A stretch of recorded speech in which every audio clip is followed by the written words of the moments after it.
They say history only remembers the queens who win.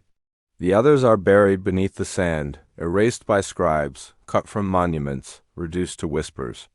Cleopatra VII, last queen of Egypt, survived through beauty, brilliance, politics, and legend. But she had a sister, older, sharper, and in many ways more dangerous. Her name was Arsinoe, and her fate was so horrific, so humiliating, that ancient writers tried to bury it along with her body. For if Cleopatra was the serpent crowned in gold, Arsinoe was the shadow behind her throne, born with the same royal blood, the same ambition, the same claim to Egypt.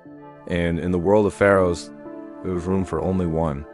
Arsinoe was born into a dynasty soaked in betrayal. The Ptolemies ruled Egypt not by unity, but by paranoia. Sisters poisoned brothers. Mothers strangled sons. Husbands and wives battled for the throne, each convinced the gods favored them alone. Children grew up learning not trust, but strategy. A smile was a weapon, a gesture was a threat. In such a world, Arsinoe and Cleopatra were not siblings. They were rivals destined from birth to walk the same path toward a single throne. Cleopatra, younger but far more charismatic, could charm soldiers, diplomats, and tutors with the ease of a born queen. Arsinoe, however, had a mind that cut sharper than a Macedonian blade. She studied military tactics while other princesses studied poetry. She watched generals train the army. She learned the movements of phalanxes and siege towers. She understood that in Egypt, power did not belong to the most beloved. It belonged to the last one standing. When their father died, the kingdom fell into chaos. Cleopatra claimed the throne with the confidence of destiny. Arsinoe watched her sister rise, listened to her speeches, saw the crowds adore her. Outwardly she bowed. Inwardly she prepared. She knew Cleopatra would not share the throne. She knew Cleopatra would rule alone. And so Arsinoe played the one card she had left, rebellion. When Julius Caesar arrived in Alexandria and sided with Cleopatra, Arsinoe saw her chance. She escaped the palace, rallied Egyptian troops loyal to her family, and declared herself Queen of Egypt. She was barely 15, yet soldiers followed her. Generals obeyed her. She took command of the Egyptian revolt, leading her forces against Caesar himself. Cleopatra may have seduced Rome, but Arsinoe dared to fight it. The Battle of Alexandria became the stage where the sisters' true natures were revealed. Cleopatra watched from Caesar's side, cloaked in silk, whispering strategy into the ears of the greatest general alive. Arsinoe, armored in bronze, stood on the walls of Alexandria as fire rained from Roman siege engines. She rallied her men with a voice that carried across the battlefield. The Romans were stunned. They had expected a child. They found a commander. Arsinoe even forced Caesar to retreat at one point, pushing back his legions and capturing his prized general Ganymedes. It was a humiliation Caesar never forgot, nor did Cleopatra. But Egypt was doomed to lose. Rome was an ocean, and Arsinoe was a single tide. When the city finally fell, Arsinoe was dragged from the temple where she had sought sanctuary. Her wrists were bound, her weapons taken, her name stripped. Cleopatra watched this with eyes cold as obsidian. She knew perfectly well what Caesar intended. He would take Arsinoe to Rome as a trophy. Cleopatra said nothing. She let it happen. And so began Arsinoe's descent into the fate Egypt tried to erase. She was carried across the Mediterranean in chains, displayed like a captured animal. When she reached Rome, Caesar prepared a spectacle the city would never forget. Triumphs were Roman theater, celebrations of conquest where defeated kings, rebels, and prisoners were paraded before crowds before being executed. But what Caesar planned for Arsinoe was more than a show. It was a warning to anyone who defied him. The day of the triumph arrived with roaring crowds, drums beating like thunder, the smell of incense and sweat thick in the air. And then she appeared. Arsinoe, princess of Egypt, royal blood of Alexander the Great, descendant of pharaohs, was forced to walk barefoot through the streets of Rome, chained, surrounded by guards, while tens of thousands screamed for her death. Cleopatra would never have endured such humiliation. But Arsinoe had no choice. She walked with her head raised, refusing to break. The Romans watched this girl, barely a woman, and something unexpected happened. Pity. A murmur of unease moved through the crowd. They had seen defeated kings before, but never a teenager who had dared challenge Caesar and survived. They demanded her life, but reluctantly. Yet, at the moment where every conquered ruler was traditionally executed, Caesar paused.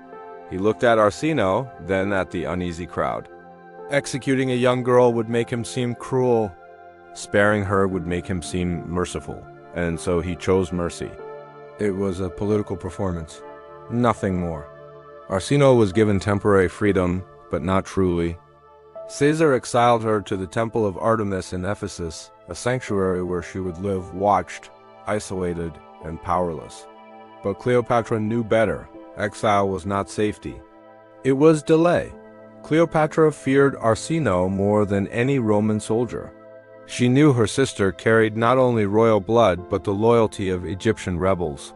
Cleopatra understood that as long as Arsinoe lived, there was a threat to the throne. And so Cleopatra waited, patient, silent, coiled like the cobra she wore upon her brow. Years passed. Arsinoe lived in the sanctuary, praying, studying, trying to rebuild her spirit. She dreamed of returning to Egypt. She dreamed of reclaiming her birthright, but such dreams were dangerous. Cleopatra held Rome in her palm.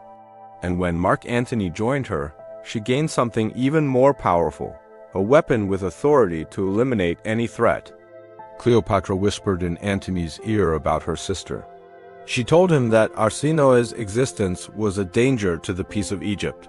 Antony listened. And when a queen who commanded the wealth of the Nile makes a request, Rome obeys. The order was given. Soldiers traveled to the temple. They dragged Arsinoe out from her sanctuary. She fought, she screamed, she begged the gods. But the ancient laws of the temple meant nothing to Rome. On the temple steps, beneath the statue of Artemis, Arsinoe was executed. No trial, no ritual, no mercy. Her blood stained the marble, a princess murdered in a place where no blood had ever been shed. It was an act that scandalized even Rome. Killing someone in a holy sanctuary was unthinkable. But Antony had done it, and everyone understood why. Cleopatra wanted her sister erased from history, and so she was. But history cannot erase what the earth remembers. And the story of Arsinoe, the girl who defied Caesar, the princess who led armies, the sister Cleopatra feared, survived in fragments, carved into stones, written in secret scrolls, whispered by those who saw her walk Rome in chains. Cleopatra earned a throne. Arsinoe earned a legend. They said that when Arsinoe's blood touched the marble steps of the temple at Ephesus, the earth itself trembled, as if the gods were protesting the violation of their sanctuary. But no tremor could undo what had been done.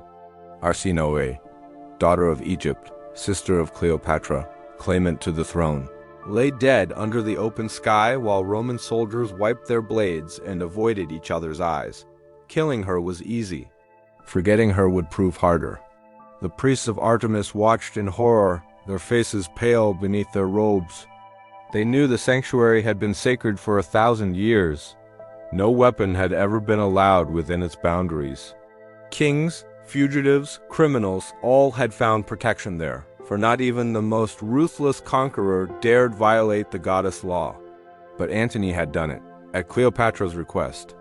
And in doing so, he had awakened something ancient and vengeful in the hearts of those who believed the temple was more than stone. The priests sent word across Asia Minor, telling everyone who would listen that a terrible sin had been committed. The whispers grew like vines twisting around the name of Cleopatra. The Queen of the Nile, once admired for her brilliance, now became a figure of dread. People claimed she had bewitched Antony. Others insisted she had offered sacrifices to foreign gods to gain such influence. But the darkest rumor of all was the one that spread fastest. Cleopatra had ordered the murder of her own sister inside a holy sanctuary. True or not, the tale clung to her like a shadow. Cleopatra, back in Alexandria, received the news with a calmness that frightened even her loyal servants. She sat upon her golden throne, fingers draped across the carved arms, her expression unreadable. Antony delivered the order himself, telling her that Arsinoe was dead and that the threat to Egypt had been eliminated forever. Cleopatra bowed her head as if accepting a blessing. No tears, no relief, no regret. Egypt had taught her long ago that rulers who cried rarely lived long. But inside her, something tightened. She had won, yet victory tasted bitter. Because Arsinoe had not been a distant enemy or a foreign rival. She had been blood, she had been childhood. She had been the one mirror in the palace that had reflected Cleopatra's own ambition back at her with equal fire. In the months that followed, Cleopatra tried to erase all trace of Arsinoe's existence. She ordered royal scribes to alter records. Monuments were recarved. Coins bearing Arsinoe's likeness were melted down. The chronicles of court historians were edited to remove her name. For Cleopatra, it was necessary. A queen who inherited a throne built on betrayal could not afford a legacy that included a sister who had once defied Rome and nearly won. But memory does not bow to queens. The sailors who ferried messages across the seas whispered the truth to every port. The merchants who traveled through Ephesus repeated the tale of the murdered princess. The priests kept the story alive by telling pilgrims that the sanctuary had been defiled by royal blood. And those who hated Rome now had a symbol of resistance, a martyr killed not by an empire alone, but by the ambition of her own kin. Meanwhile, Antony began to feel the weight of what he had done. Ephesus was a place he had once loved, a city that had worshipped him when he marched through its streets. Now it looked at him with suspicion. The people whispered behind his back. The temples barred their doors to him. Even his own soldiers began muttering that he had angered the gods. Antony had shed blood many times, but this was different. Killing a young woman inside a sanctuary violated a rule older than any empire. It branded him not as a conqueror, but as a desecrator. Yet he could not admit his regret, for Cleopatra expected strength, so he buried his guilt beneath wine and war. But the guilt remained, dragging him deeper into the spiral that would one day destroy him. Arsinoe, however, did not fade. In death she grew more powerful than she had ever been in life.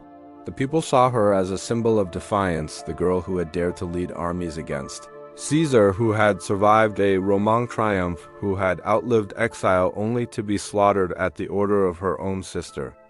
Even in Rome, senators murmured that Cleopatra was too dangerous, too ambitious, too willing to spill blood.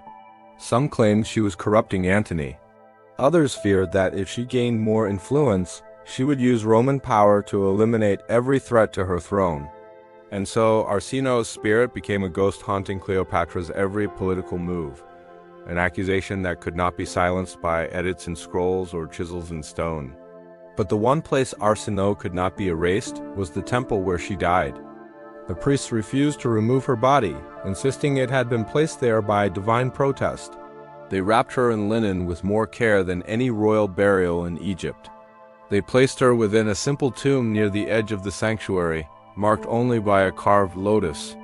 Visitors who saw it whispered prayers, not because they loved her, but because they feared the wrath her death might bring. A murdered princess in a sacred sanctuary was an omen, and people treated it as such. Years passed. Cleopatra's power grew, but so did the pressure around her. Rome watched her with a mixture of fascination and fear. Her enemies reminded the Senate that she had once dared defy Caesar by backing her sister. They claimed her charm was a weapon and her ambition limitless.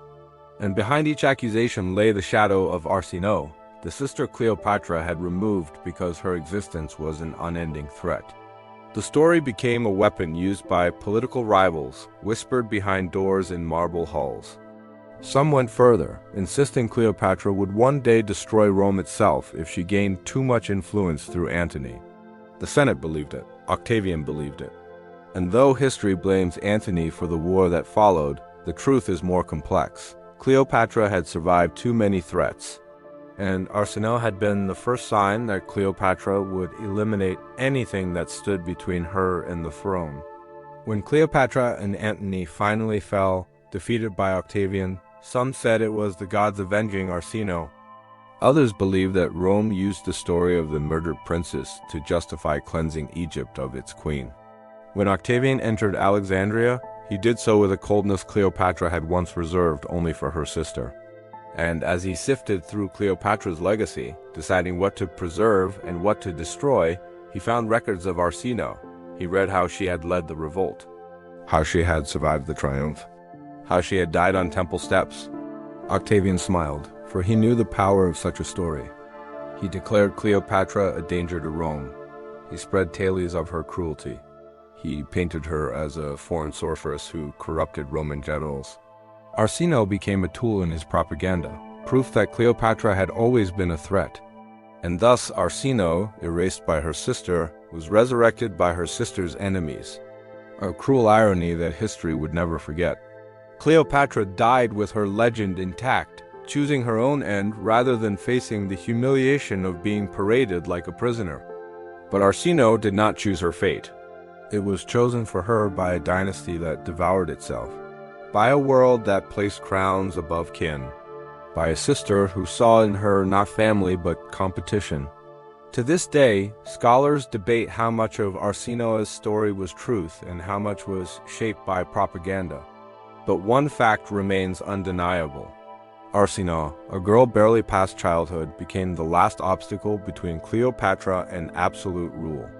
And Cleopatra responded with the ruthlessness of a queen who refused to share her destiny. Arsinoe lost her throne, her home, her freedom, and finally her life.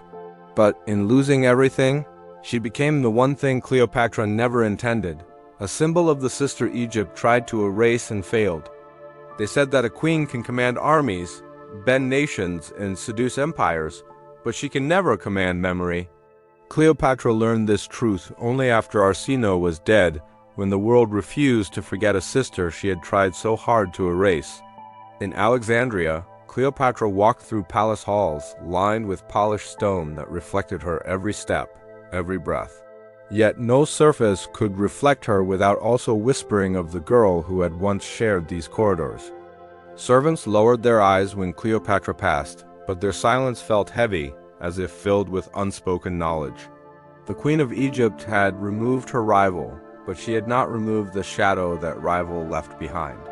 Sometimes Cleopatra dreamed of Arsinoe, not the young woman who had stood on the steps of the temple with terror in her eyes, but the child she had once been. They had grown up together in the palace of the Ptolemies, a place of marble, gold, and venom. They played together by the lotus pools, reciting verses from Greek poets, chasing each other beneath columns carved with the deeds of gods their dynasty claimed as ancestors. But the palace had also taught them its oldest lesson. Siblings were not companions. They were contenders. The throne could not be shared. Every smile held suspicion. Every embrace hid jealousy. The daughters of pharaohs learned early that only one could survive the crown. Cleopatra had been strong enough to accept that truth. Arsinoe had refused to. As the years passed, the memory of Arsinoe transformed across the empire. In Asia Minor, she became a martyr. In Rome, she became a symbol of Cleopatra's danger. In Egypt, she became a ghost people pretended not to see. But Cleopatra saw her everywhere, in whispers behind market stalls, in foreign envoys who avoided the queen's gaze out of fear or judgment. Even in Antonin's eyes when he thought she was not looking, she sensed doubt flickering like a dying flame. He had killed many men in battle, but Arsinoe was different. Her execution at Cleopatra's request had carved a small crack in Antony's spirit, a crack that widened with every political failure, every military setback, every moment his soldiers questioned his loyalty to Rome. Rome itself had changed since Arsinoe's death. Octavian watched everything with cold, calculating patience. He spoke rarely of Cleopatra, but when he did, his words were like precise blades. He portrayed her not as a queen, but as a serpent, a temptress, a murderer of her own sister. Every senator who already feared Antony now feared Cleopatra twice as much. And so an invisible war began, not on battlefields, but in speeches, scrolls, and whispers. Arsinoe became a weapon forged in silence by men who understood the power of outrage. Cleopatra had built her rule upon intellect, charm, and political brilliance. But no power, not even hers, could silence a story once it left her grasp. She could command sphinx carved in her likeness, paint her image upon temple walls, and inscribe her lineage in gold. But she could not command the tongues of sailors, merchants, travelers, priests, and spies who carried Arsinoe's name like a forbidden offering. Nor could she silence the priests of Artemis who told pilgrims the tale of the murdered princes and the desecrated sanctuary. Every time a pilgrim left Ephesus, they carried that tale across the sea. Every time it reached a new shore, Cleopatra grew darker in the eyes of the world. And behind the gossip lay another truth. The dynasty of the Ptolemies had always been built on blood. Cleopatra merely followed a tradition older than her. Her ancestors had murdered siblings, spouses, parents, and rivals in order to protect the throne, but Cleopatra was one of the last. And in her final years, she realized that she had inherited not a kingdom of glory but a legacy of ghosts. When Antony lost the Battle of Actium, Cleopatra felt the shift in the world. The sea had turned against them. Rome had turned against them. And every failure echoed with the memory of the sister she had once removed. Cleopatra did not blame Arsinoe, but deep inside, she knew that Antony had been weakened long before Actium. The guilt he carried from Ephesus had weighed on his soul like wet stone. Men who doubt themselves are already defeated before battle even begins. In the chaos that followed their retreat to Alexandria, Cleopatra began preparing for the only outcome she knew she could control. If defeat came, she would not be paraded through the streets of Rome as Arsinoe had been. She had watched her sister dragged in chains during Caesar's triumph. She had observed the spectacle from a shadowed balcony, unseen by the crowds. Arsinoe had walked barefoot, bruised, terrified, forced to kneel before the same empire that would one day kneel before Cleopatra herself. Cleopatra had sworn that day that she would never give Rome that satisfaction. She would die a queen or not at all. As Octavian advanced, Cleopatra retreated deeper into the palace where she had spent her childhood. She walked through forgotten corridors, touching walls that had heard the secrets of her dynasty. In one hall, she paused at a mosaic showing the daughters of King Ptolemy playing beneath a sun of gold. Two girls in the mosaic held lotus flowers. Cleopatra realized with a chill that one of them looked like Arsinoe. She turned away quickly, but not before a single tear escaped. It burned her cheek like acid.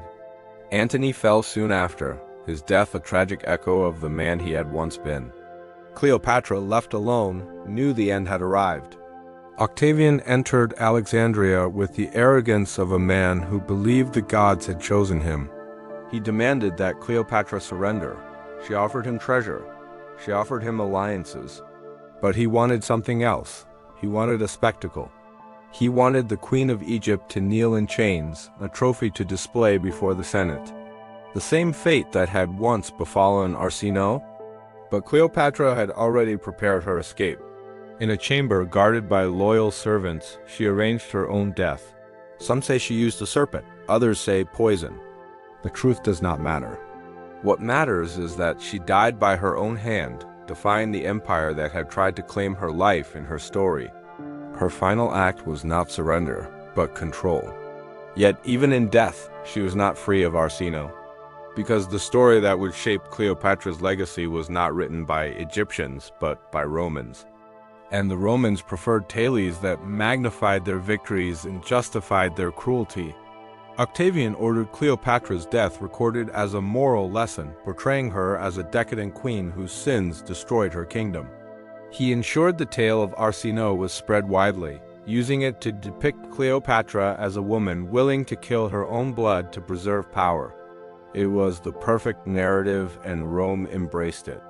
But history, like the Nile, has its own currents.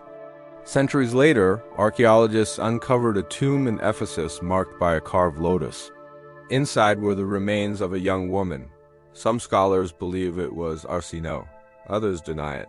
But the debate itself proves something deeper. Cleopatra erased her sister's name from scrolls, but she could not erase her from time. Arsinoe lived on in legends, in ruins, in whispers. She became a symbol of resistance, of tragedy, of a dynasty built on ambition and consumed by it. Cleopatra became the last pharaoh of Egypt. Arsinoe became the last warning of what it cost. In the end, the sisters were bound together more tightly in death than they had ever been in life.